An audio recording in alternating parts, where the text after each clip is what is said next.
Pagi anak-anak Ibu yang diberkati oleh Tuhan, pagi hari ini Ibu harapkan kita semua dalam keadaan sehat-sehat dan diberkati oleh Tuhan. Baiklah, materi kita dalam minggu ini adalah tentang pengampunan yang sejati. Kalau sebelumnya 2 minggu yang lalu Ibu sampaikan tentang apa itu definisi daripada pengampunan.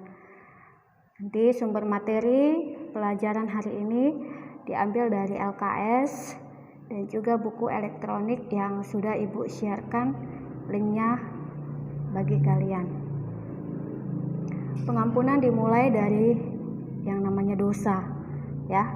Dosa tidak pernah diciptakan Tuhan. Ini yang perlu kalian ingat, bahwa dosa tidak pernah diciptakan Tuhan. Dosa manusia dimulai ketika manusia telah melanggar perintah Tuhan Allah.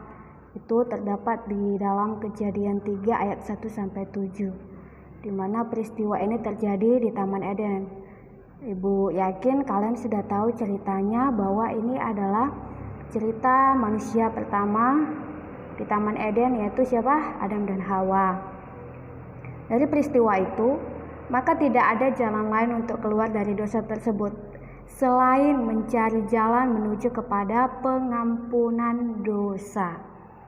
Ya, pengampunan yang sejati hanya didapat di dalam Yesus. Pengampunan yang sejati hanya didapat di dalam Yesus. Sejak manusia jatuh ke dalam dosa, Allah telah merencanakan penyelamatan bagi manusia. Hal ini terbukti melalui peristiwa air bah, di mana Allah memusnahkan bumi dan seluruh isinya, namun menyelamatkan satu keluarga yang hidup menurut ajarannya. Nuh dan keluarganya serta tumbuhan dan hewan yang berpasangan diselamatkan oleh Allah. Peristiwa air bah juga membuktikan bahwa kejahatan manusia sangat menyakiti hati Allah.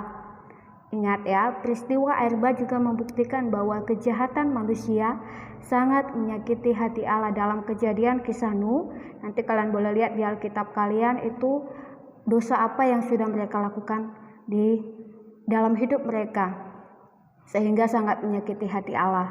Namun Dia tetap mengampuni dan menyelamatkan manusia yang hidup benar di hadapannya. Ya, walaupun Allah sudah menghukum mereka dengan air bah karena sakit hatinya Allah, tapi Allah tetap mengampuni mereka yang hidup benar di hadapannya.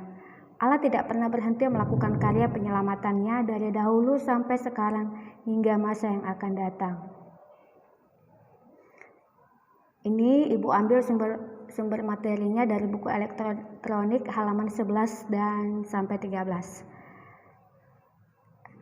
Mengapa Allah mengutus Yesus datang ke dunia untuk mengampuni serta menyelamatkan manusia? Yang pertama adalah karena Allah mengasihi manusia.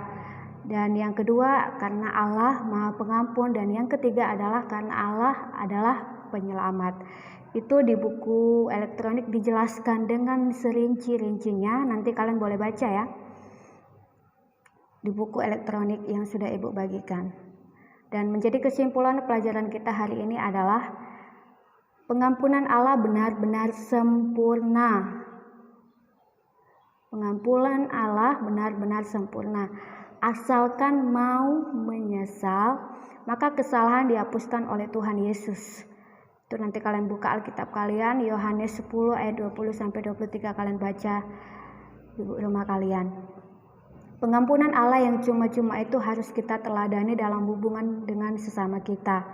Itu kalian boleh baca di Yohanes 20 ayat 23. Sebagai anak-anak Tuhan, sungguh kamu harus bersyukur untuk pengampunan Tuhan Yesus yang sempurna. Oleh karena itu, jika kamu merasa berdosa, cepat datang kepada Kristus dan menyesali kesalahanmu. Selanjutnya, kamu pun harus mengampuni sesamamu karena kamu sudah lebih dulu diampuni. Namun kita tidak boleh menyalahgunakan pengampunan yang sempurna itu. Ya, perhatikan baik-baik. Jadi kita di sini kepada sesama kita tidak boleh ada yang namanya sakit hati. Kalaupun ada yang namanya sakit hati, harus cepat-cepat dibereskan.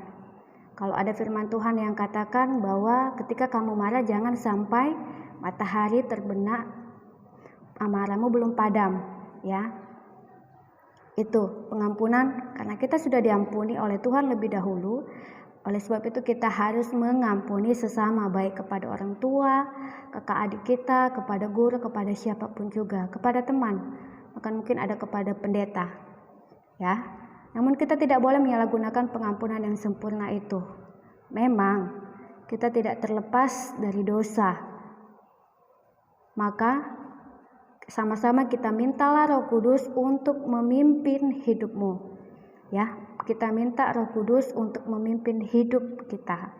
Caranya bagaimana? Dengan tekun setia membaca Alkitab dan berdoa. Oleh sebab itu, pengampunan yang sejati hanya kita temukan di dalam Yesus. Dan karena kita sudah mendapat pengampunan dari Yesus, karena Yesus lebih dahulu mengampuni kita, kita harus mengampuni sesama kita.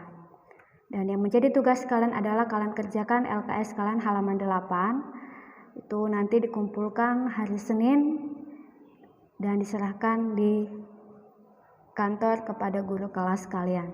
Terima kasih, Tuhan Yesus memberkati.